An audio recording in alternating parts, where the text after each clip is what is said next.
Hello, my name's Dominique and these are my colleagues Kirsty and Loren, and we'd like to introduce you to Capsule.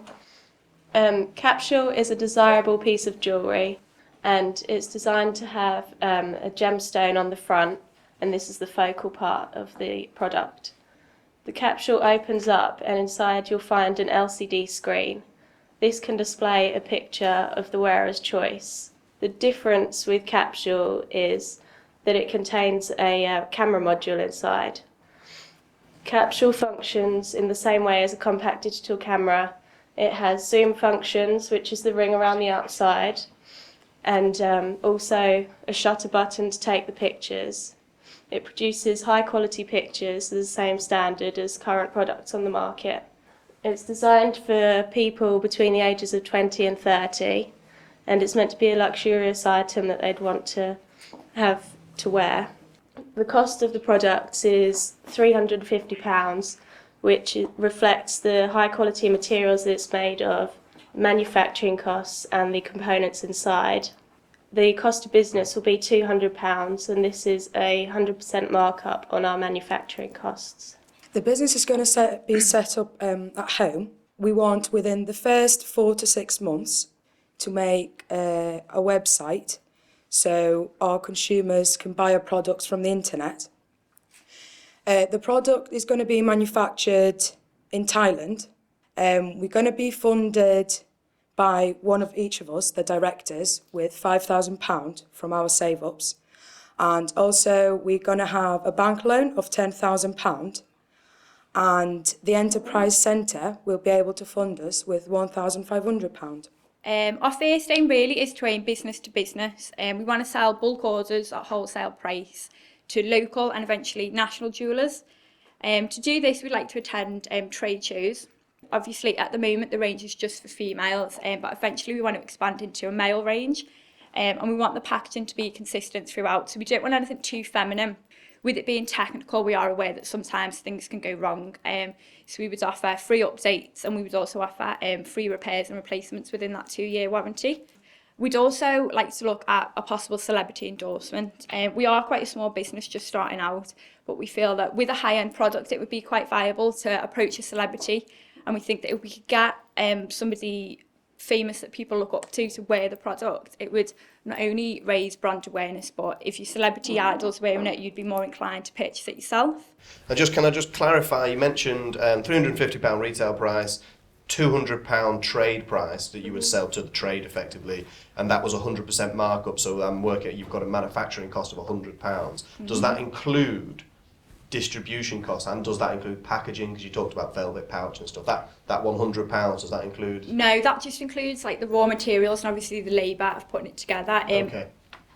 In terms of the competition out there, I understand where you're coming from on that, and you know, my wife goes out, she always wants to take the digital camera with her, and I don't want her to take it because she'll leave it somewhere when she's drunk. But in terms of phones, so obviously phones are probably your biggest competition that everybody has with them on you know, in terms of capturing it all. Have you considered, and in terms of your focus group feedback, how this product compares to people who have a phone in their pocket?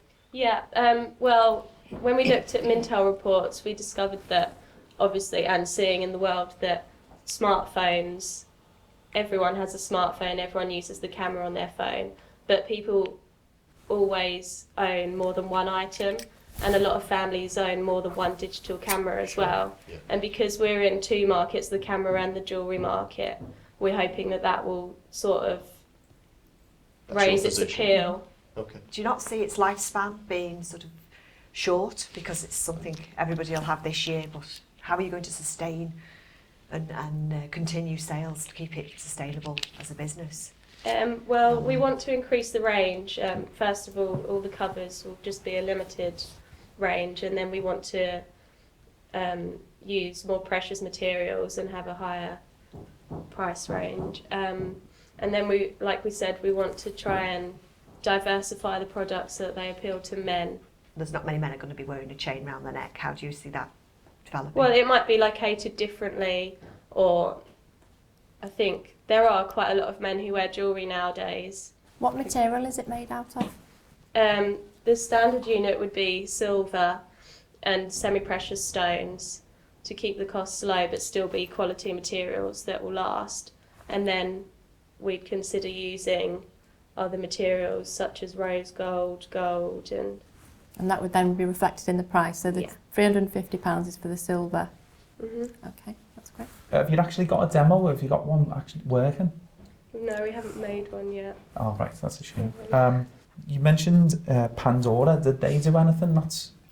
No. No, that's what we felt was quite special and why we really liked it. Was obviously there is the camera market and there is the jewellery market, but currently there is nothing at all that combines the two. Obviously, like you said, phones and cameras are cameras and phones are the same size, but again, you buy the phone for the function of the phone. We want it to be for the aesthetics of the jewellery as well.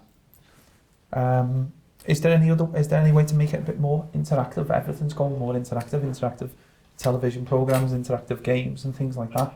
Is there any way in the future you could make it more interactive, where it would interact with other people or interact with businesses and things like that?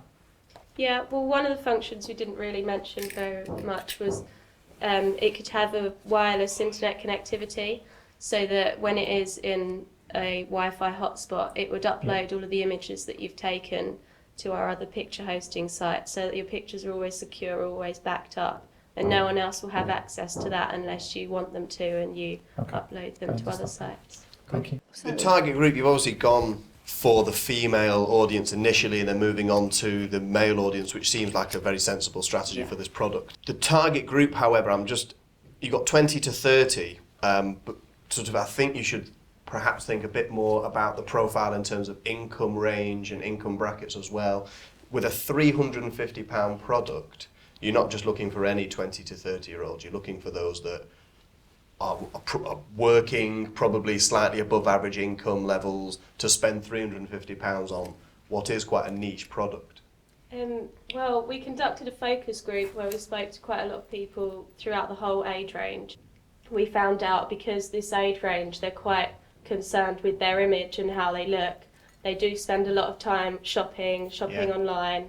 Retail is quite important to them.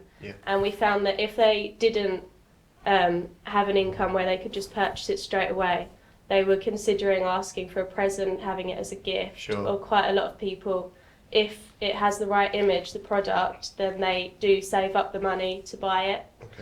I really like it. I think it's a really good idea. I'm not sure, as a man, I'm not sure that I would wear one.